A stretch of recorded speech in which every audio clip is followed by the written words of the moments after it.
এখানে একটা করলার চারা রোপণ করা যাবে। জায়গা ফাঁকা থাকলে একটা করলার চারা রোপণ কর রে মা। জমির একটা জায়গাও বাদ রাখা যাবে না। আচ্ছা ঠিক আছে মা, রোপণ করছি।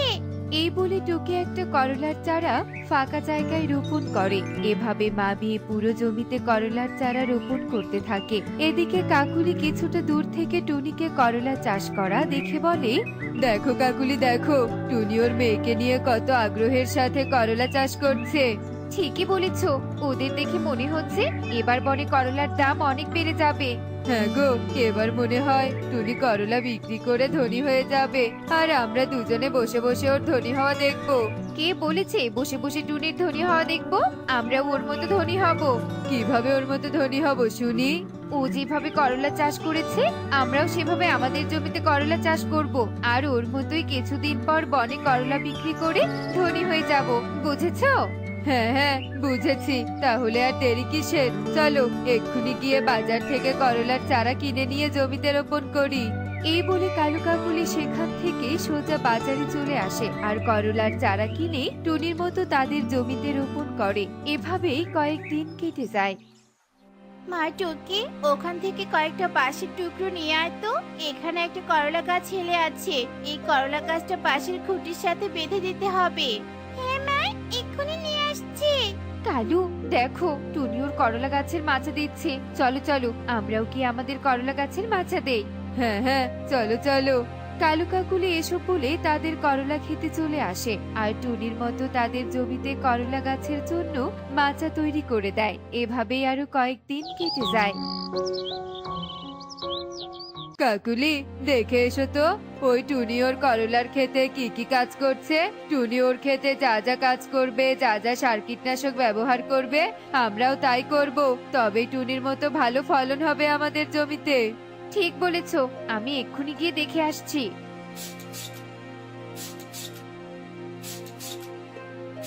কালু কালু দেখে এলাম, টুনি ওর জমিতে কীটনাশক স্প্রে করছে পোকা তাড়ানোর জন্য। তুমি আর দেরি না করে এক্ষুনি বাজার থেকে কীটনাশক নিয়ে এসো, যাও। যাচ্ছি কাকুলি। কালু চলে যায় আর কীটনাশক নিয়ে এসে করলাতে স্প্রে করে। এভাবেই আরো কয়েকদিন কেটে যায়। টুনি করলার ক্ষেতের করলা ফলন বেশ ভালো হয়, সেই সাথে টুনির মতো কালু কাকুলির জমিতেও করলার ফলন বেশ ভালো হয়।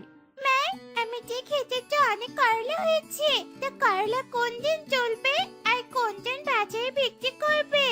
মারি, আজকেই করলা তুলবো আর আজকেই বাজারে বিক্রি করব। যা, ঘর থেকে ঝুড়িটা নিয়ে আয় তো। আচ্ছা ঠিক আছে মা, একটু অপেক্ষা করো, আমি এক্ষুনি আনছি।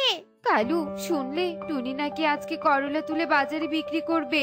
হ্যাঁ হ্যাঁ তাই তো শুনলাম। চলো চলো আমরাও তাহলে আজকে করলা তুলবো আর বিক্রি করব। করলা নিবে করলা? দাদা দিদিরা, করলা নিয়ে যাও, করলা নিয়ে যাও, টাটকা টাটকা করলা। যারা যারা করলা নিবে তাড়াতাড়ি চলে এসো আমার দোকানে। এই টাটকা টাটকা পুষ্টিযুক্ত করলা নিয়ে যাও। দাদারা দিদিরা ভাই বোন সকলেই এসো আর করলা নিয়ে যাও। এভাবে টুনি আর কালু দুজনেই বলতে থাকে। কিছুক্ষণ পর টুনি কালুকে বলতে থাকে, কালু দাদা শোনো, বলি কি, তুমি আর আমি দুজনে করলা চাষ করেছি। আমরা দুজনে যদি একই দিনে করলা বিক্রি করতে নিয়ে আসি, তাহলে তোমার আমার কারোরই করলা বিক্রি হবে না, উল্টো দুজনেরই করলা পচে যাবে। তাই বলি, যেদিন আমি করলা বিক্রি করতে আসব সেদিন তুমি এসো না, আবার যেদিন তুমি করলা বিক্রি করতে আসবে সেদিন আমি আসবো না। এভাবে মিলেমিশে যদি আমরা করলা বিক্রি করি, তাহলে তুমি আমি দুজনে মিলেমিশে লাভবান হতে পারবো। বুঝেছো দাদা? এই শোন, আমাকে তোর জ্ঞান দিতে হবে না। আমি প্রতিদিন আসবো করলা বিক্রি করতে, বুঝেছিস? দাদা, আমার কথাটা একটু মন দিয়ে বোঝার চেষ্টা করো।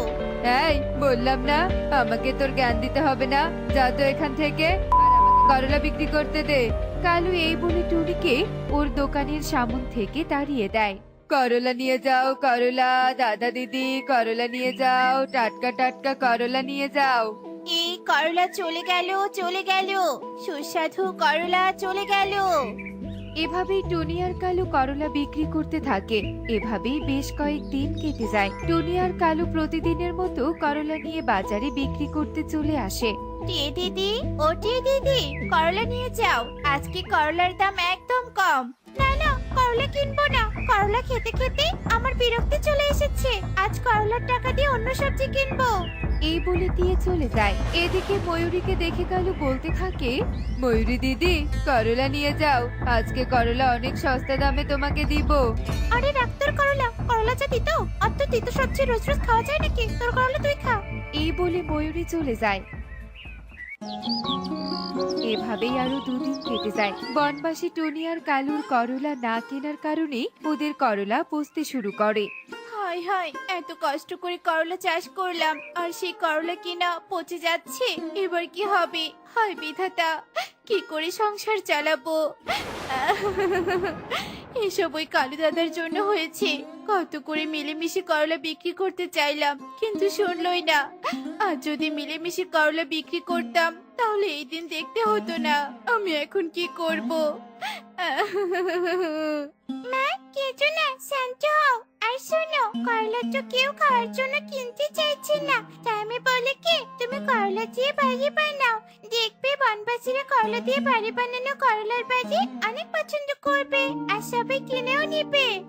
তাই তাহলে আমি এক্ষুনি করলা দিয়ে বাড়ি বানানো শুরু করছি। এই বলে টুনি আর দেরি না করে টুকির বুদ্ধি মতো করলা দিয়ে বাড়ি বানাতে শুরু করে। এভাবেই বেশ কিছুক্ষণ কেটে যায়। টুনি করলা দিয়ে অনেক কয়েকটা বাড়ি বানায়। করলার বাড়িগুলো তো খুব সুন্দর বানিয়েছো মা। দেখবে করলাগুলো বিক্রি করে তুমি বেশ লাভবান হবে। তাই যেন হয় রে মা, তাই যেন হয়। মা, আর দেরি করো না, বাড়ি বিক্রি শুরু করে দাও। হ্যাঁ হ্যাঁ রে মা, এই বাড়ি নিয়ে যাও বাড়ি। দাদারা দিদিরা বাড়ি নিয়ে যাও, করলার বাড়ি। যারা অল্প টাকার মধ্যে নিজেদের বাড়িকে আধুনিকতার ছোঁয়া দিতে চাও তারা আমার কাছে চলে এসো, চলে এসো আর করলার বাড়ি নিয়ে যাও। ও মা, এ আমি কি দেখছি? কি সুন্দর করলা বাড়ি! এই বাড়িগুলো আমার অনেক পছন্দ হয়েছে। আমি একটা বাড়ি কিনবো। আমিও কিনবো। টুনি, একটা করলার বাড়ি কত করে রে? বেশি না দিদি, প্রতিটা বাড়ির দাম মাত্র 10,000 টাকা। এত কম দাম? এই নে টুনি, আর আমাকে একটা বাড়ি দে। আমাকেও দে রে। ময়ূরী বিউটি টুনির কাছ থেকে করলা বাড়ি কিনে নেয়। এভাবেই আরো দুদিন কেটে যায়। পুরো বনে টুনির বানানো করলা বাড়ির প্রশংসা ছড়িয়ে পড়ে। অন্যদিকে কালু, ওই টুনি তো ওর করলাগুলো দিয়ে বাড়ি বানিয়ে বিক্রি করছে, কিন্তু আমরা তো বাড়ি বানাতে পারি না। তাহলে আমরা করলা বিক্রি করব কি করে? তবে কি আমাদের করলাগুলো পচে লাভের বদলে ক্ষতি হবে? হায় হায় হায় রে, ভেবেছিলাম করলা বিক্রি করে ধনী হব, আর এখন ধনী হওয়া তো দূর, উল্টো টুনি ধনী হচ্ছে। বউ, এত চিন্তা করছো কেন? টুনির মতো আমরাও ধনী হব। বারবার বলো টুনির মতো আমরাও ধনী হব। তা কি করে ধনী হবে শুনি? কি করে আবার ধনী হব? শোনো, তুমি আর আমি টুনির বানানো করলা বাড়ি চুরি করব, আর তা পাখিদের কাছে বিক্রি করে ধনী হব। বুঝেছো? হ্যাঁ হ্যাঁ, বুঝেছি। তাহলে আজ রাতে টুনির করলা বাড়ি চুরি করে আনবো। যেই কথা সেই কাজ। কালু কাকুলি রাতের আধারে টুনির বাড়িতে আসে আর ওর বানিয়ে রাখা করলা বাড়িগুলো সব চুরি করে। সর্বনাশ রে সর্বনাশ, আমার করলা বাড়িগুলো কে চুরি করলো? কার নজর লাগলো আমার সুখের সংসারে? টুনি এভাবে কাঁদতে থাকে। ঠিক তখনই ওখানে টুকি চলে আসে। ও মা, তুমি এভাবে কাঁদছো?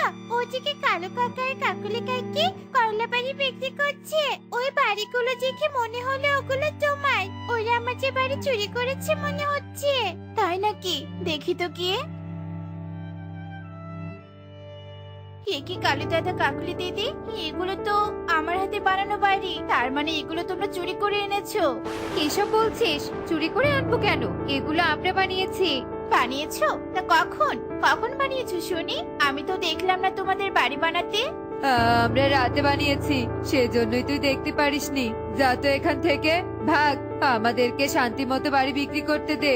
ওরা এভাবে বলে টুনিকে তাড়িয়ে দেয়। কালু কাকুলি আমাকে বোকা পেয়েছে। আমার বাড়ি চুরি করে আমাকে বড় বড় কথা বলে তাড়িয়ে দিল। চোরের দল, তোদের আমি মজা দেখাবোই দেখাবো। আজকে আমি বিছুটি পাতা দিয়ে করলা বাড়ি বানাবো।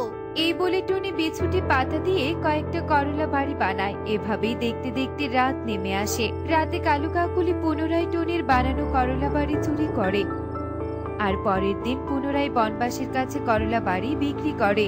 দেখো কাকুলি, দেখো কতগুলো টাকা। হ্যাঁ কালু, হ্যাঁ টাকা দেখে আমার অনেক খুশি লাগছে। অনেক খুশি লাগছে তাই না? চুলকানি যুক্ত করলা বাড়ি বিক্রি করে এখন খুশি লাগছে? মানে তোমরা কি বলছো? আমরা তো কিছুই বুঝতে পারছি না। বুঝতে পারছিস না? দাঁড়া, তোদের বোঝাচ্ছি। দাদা, শুরু করো। ওরে বাবারে, ওরে বাবারে, মরে গেলাম গো, মরে গেলাম। কালু দাদা কাকুলি দিদি কেমন লাগলো বনবাসীর মার? তুই এমনটা করেছিস তাই না? ইচ্ছে করে চুলকানির ঔষধ মিশিয়ে আমাদের মার খাওয়ালি। এমনটা না করলেও পারতিস। তোমরা আমার বাড়ি চুরি করে বিক্রি করবে আর আমি হাত গুটিয়ে বসে বসে দেখবো নাকি? অন্যায় করেছো, অন্যায় শাস্তি পেয়েছো, এবার বোঝো মজা। টুনি এই কথা বলে চলে যায় আর কালু কাকুলি ব্যথায় আর্তনাদ করতে থাকে। এমনই সব মজার মজার শিক্ষণীয় টুনি পাখির গল্প দেখতে আমাদের পাশেই থেকো। আর গল্পগুলো কেমন হচ্ছে তা কমেন্টে জানাতে ভুলো না কিন্তু। Bye bye.